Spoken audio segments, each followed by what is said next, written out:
The Whistler.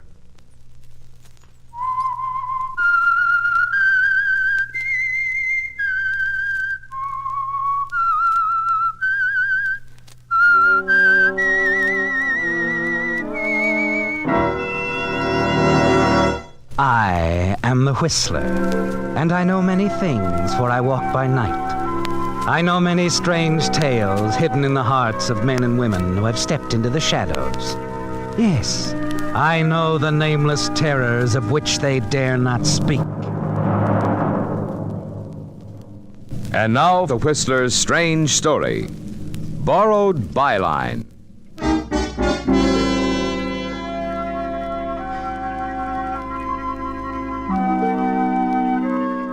The trip from Calcutta to Hong Kong had been hot and dull, and Craig McKelvey was glad when the slackening of the ship's engines told him they were moving through Laiman Pass into Hong Kong roads.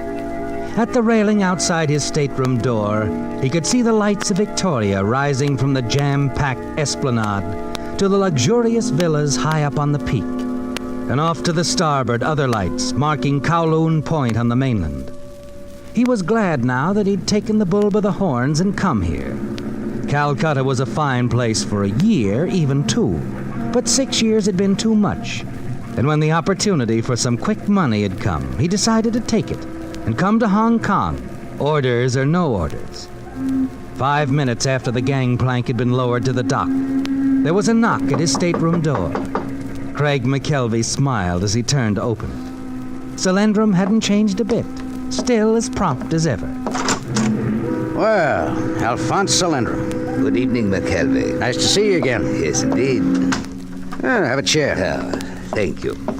Let me fix you a drink, Solandrum. Scotch and splash? You're very kind. Oh, on the contrary, I'm very practical. You always discuss business better over a drink. And I know the wire you sent me had a deal in it somewhere. I thought I made that clear. You're never very clear, Solandrum, particularly where money's involved. And what makes you think there's money involved, my friend? You don't think I'd jump my job and take a long boat ride to renew an old acquaintance, do you? Wait a moment. Jump your job? Well, not exactly. But my editor in London... Mr. Ames. All right, Mr. Ames fails to realize that at times a roving correspondent has to rove. He might take a dim view of my sudden departure from Calcutta. I hope not. Oh? You see, McKelvey, your excellent standing with your newspaper in London is exactly the reason I wired you to come here. Here's your drink. Thanks. Your health, my friend. Excellent Scotch, McKelvey. Excellent. You can thank the purser. I won it from him last night in a card game. Now, what are you saying about my job? I think perhaps we'd better discuss mine first. I've established a new connection, McKelvey. I see. Representing a British importing firm. Sounds honest. It is. That's strange, Alphonse. I've never known you Tut. My past is a closed book, something to be forgotten. There's much to be done here, McKelvey. New worlds to conquer. The right man, the right set of circumstances, and the wealth of the Orient is here for the taking. Tell me, my friend, how much do you know of natural history? What? Do you know, for example, that on the slopes of the mountains to the west, there lives a species of deer, a small hornless animal, unimpressive as a trophy, but worthy of the most skillful hunter who ever held a rifle? If you don't mind, old man.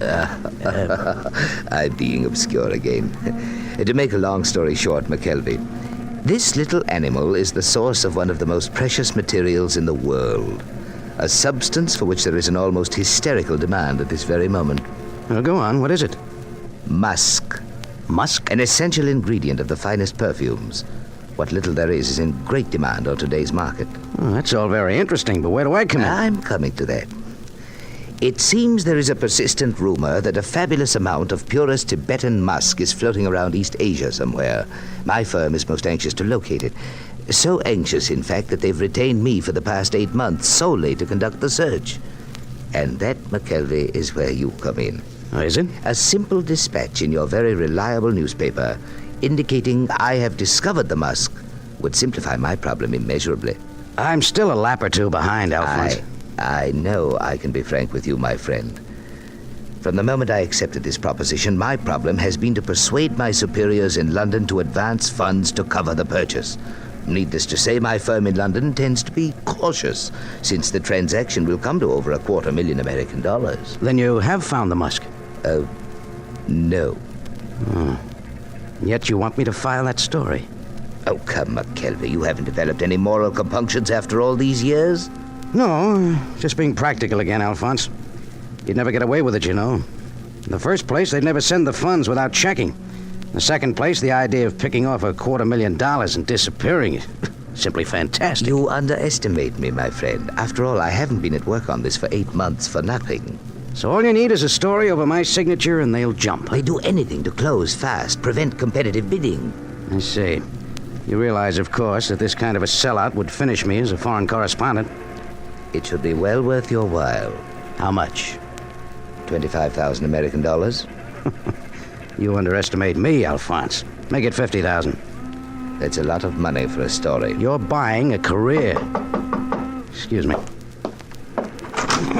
Yes? Cablegram, sir. Oh, here you are. Thank you, sir. Hold for arrival. What? Consider your impromptu departure from Calcutta inexcusable. Your services with this paper terminated immediately. Frank Parksley has requested temporary transfer to Hong Kong, instructing him to replace you on arrival. Ames.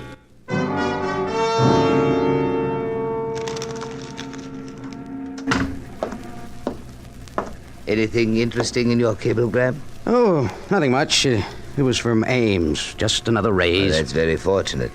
Your reputation with your paper must remain unimpeachable, McKelvey, until the story is filed. Yeah, I realize that. Now, how about the price? $50,000 it is. Good. When do I file it? After I prepare the way in London. We must be cautious now. Can't afford to be seen together.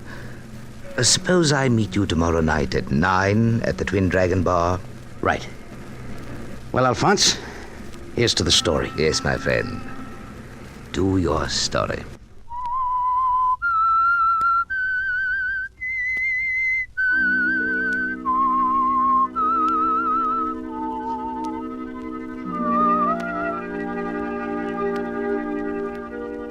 It's strange, isn't it, Craig? At the very moment it became clear that your position with the paper in London meant everything to you, with Alphonse Salendrum sitting there in your stateroom ready to pay you $50,000 for that false dispatch. The crushing wire from Ames discharging you arrived to change it all. You realized, of course, that Salendrum must never know about it. And even as you tore up your editor's message discharging you and turned to Salendrum, you were trying frantically to think of some way the story could be filed and published the following day in London. Salendrum's gone now, and you sit alone in your stateroom for a long time thinking. You remember that no one knows you in Hong Kong. Decide for the time being it has to stay that way. A few minutes after leaving the ship, you check in at a nondescript waterfront hotel. You've never been one to apologize, Craig, but this time it's got to be. You hurry down to the cable office, scribble the message out, and hand it to the clerk. Let me see now. Timothy Ames, Fleet Street. Can't believe you're serious. Came here on tip, underground movement very active in southern China. Know you will allow me time for full report. McKelvey.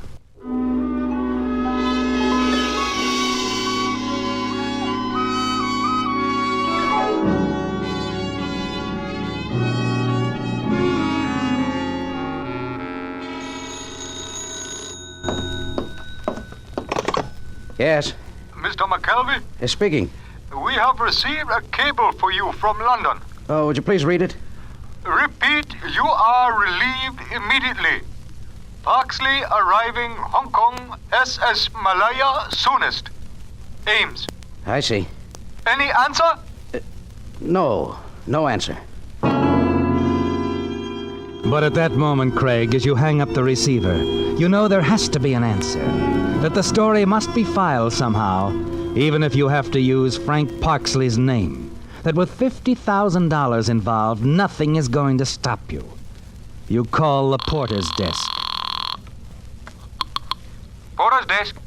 When is the steamship Malaya due in? Malaya? Sunday night. Thanks.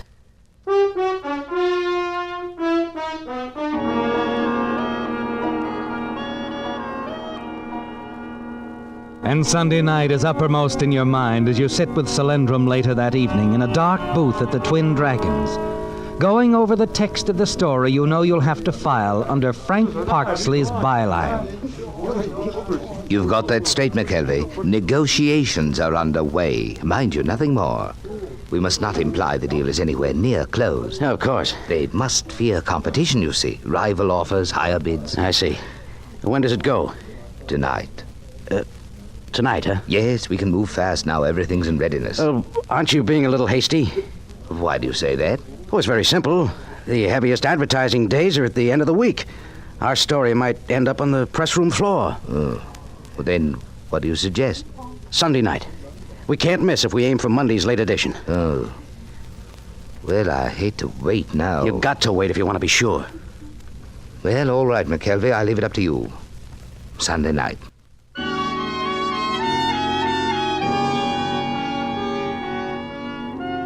Yes, Craig, it has to be the night Parksley will arrive on the Malaya, because your mind is made up, isn't it? On Sunday night, you're going to check out of the Hotel Oriental as Craig McKelvey. You're going to move into higher circles in the Victoria as Frank Parksley. And between the two, there'll be a murder.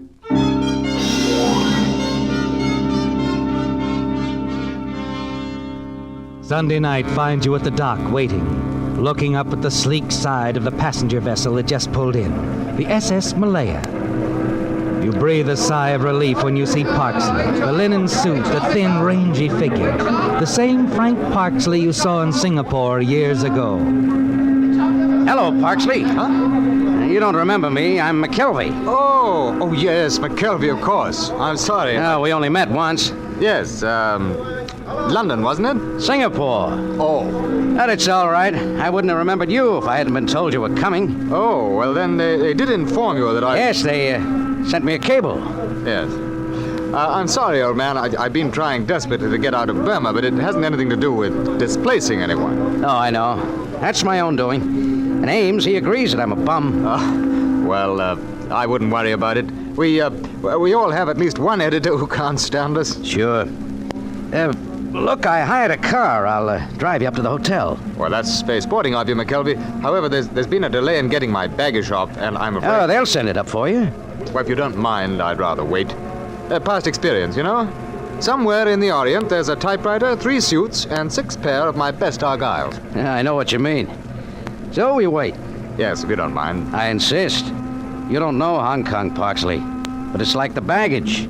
A man can get lost here.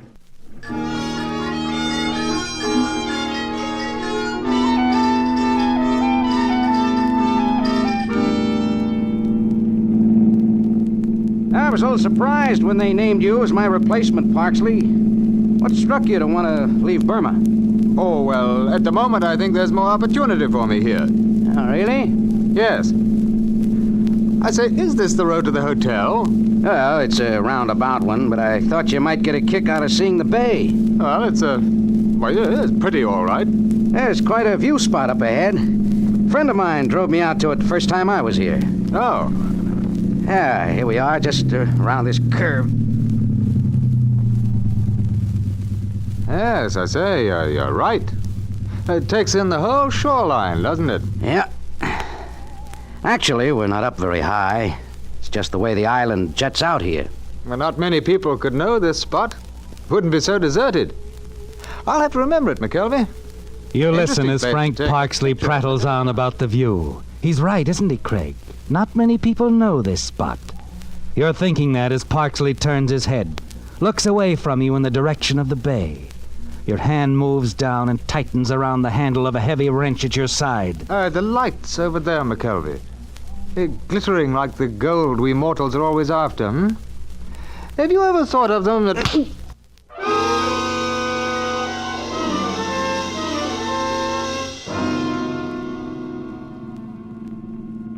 The drive back to town gives you your first chance to really let down since meeting Frank Parksley. It's over now, Craig. You did it. Killed Parksley and sent his body, heavily weighted with stones, over the side of the cliff and splashing into the waters of the bay. You're glad now that he insisted on waiting for his luggage. You have a use for it, haven't you? Yes, at Parksley's hotel.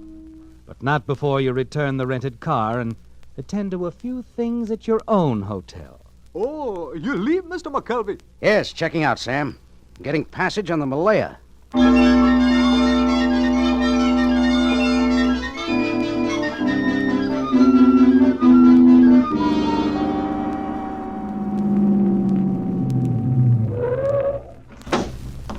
Here's the Hotel Victoria, mister. Right.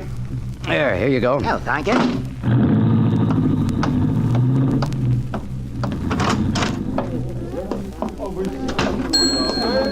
Front, boy! Front! Oh, yes, sir. I wired for a reservation. The name is Parksley. Oh, yes, I remember. If you'll just sign this card, Mr. Parksley. Very well. And it's room number 402. Here's the key. The boy will take your bags. Fine. All right, Sonny, let's get... Well, if it isn't my good friend. Solendrum. Yes, indeed, my dear man. You go on ahead, boy. I'll be right up. You said yourself we shouldn't be seen together. But not here, not here. I'm in room 402. If there's anything to talk about, wait about a half hour and then meet me there. As you wish, my friend. Room 402.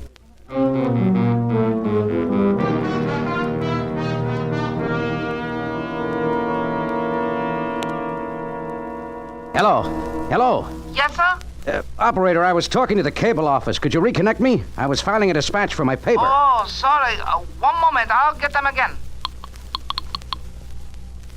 Go ahead, Mr. Parksley. I'll give it to you from the beginning again. Hong Kong, August 17th. Supposedly well-founded reports indicate certain Alphonse Solendrum, agent for a London importing firm, negotiating for purchase of largest quantity Tibetan musk ever involved in single transaction. Solendrum, commissioned by his...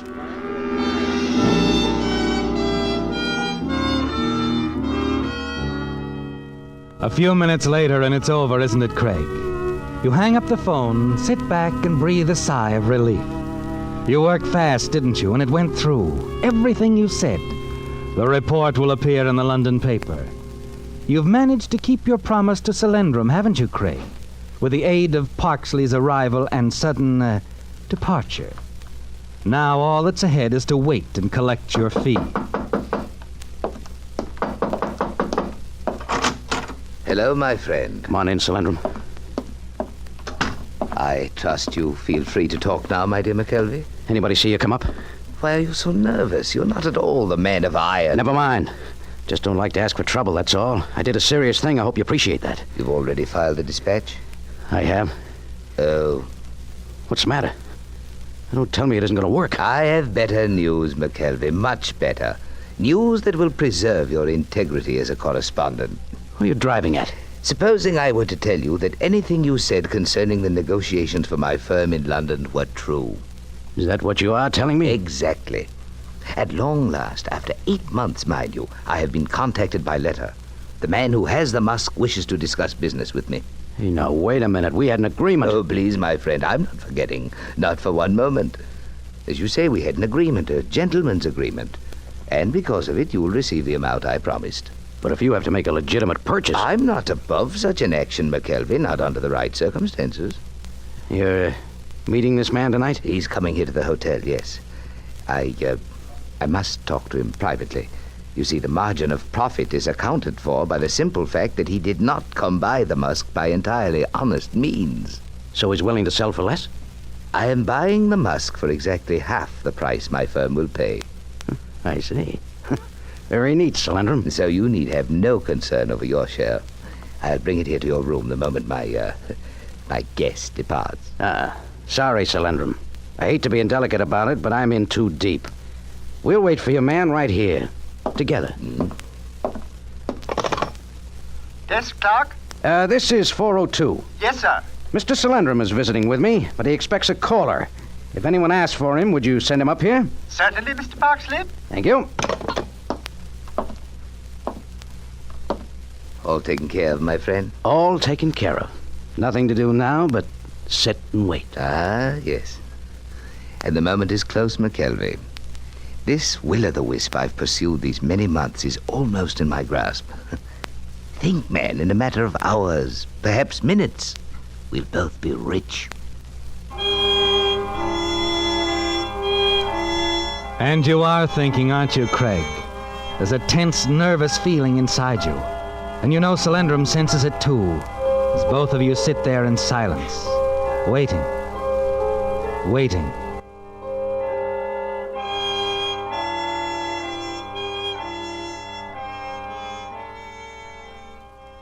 You glance at Frank Parksley's brown leather luggage piled next to the chair, thankful that the initials FP are facing you and not Solendrum. It's too late to even wish now that you'd thrown it into the bay along with the body of its owner. 11 o'clock. 11:30. 12. You're both wondering now. So many things could go wrong. So much could happen to a man alone in Hong Kong, with over $200,000 in his hands. And then...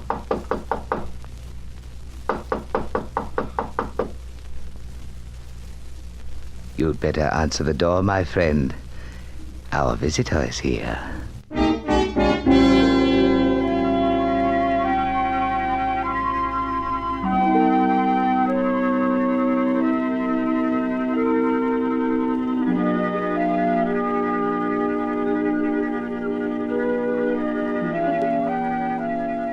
For a moment you can't move, can you, Craig? Then suddenly you find yourself on your feet. And in the few seconds it takes you to cross the room, the whole nightmarish story flashes across your mind.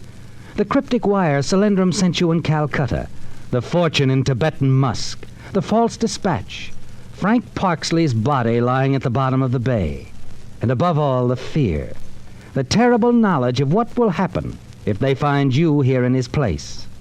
Yes, Craig, from now on you have to move fast. Good evening. I wonder if I'm in the right room. Oh, yes, the man you want is inside. Come in. This is Mr. Solendrum. Good evening. I presume you're Parksley? Parksley? Yes, Craig, the man I've been expecting. That's very interesting, Mr. Solendrum. I'm Inspector Wilson. I knew Frank Parksley wasn't working alone, so I've been following him ever since he robbed a trader in Burma of a fortune in Tibetan musk. Well, this is obviously something between you two gentlemen, so I'll... Oh, no, my friend, don't go. You're in this, too. You're quite right. You see, after tracing Parksley this far, I lost track of him momentarily. Disappeared. Quite remarkable. Then this afternoon, some fishermen reported a body visible at low tide in the shallow water off Crown Point. A body? Yes. Parksley's body. Now, suppose you tell me, which one of you killed him? Oh, no. Now, wait a minute. We haven't seen this Parksley. You registered here in his name? But we haven't seen him. We were waiting for him. Then how does it happen that his luggage is there by that chair? I'd know it anywhere. Ought to. I've followed it long enough. You see, some of that luggage contains the stolen musk. What? I said that luggage contains the stolen musk. Interesting, eh? The Whistler has just brought you another of his strange tales. This is the United States Armed Forces Radio Service.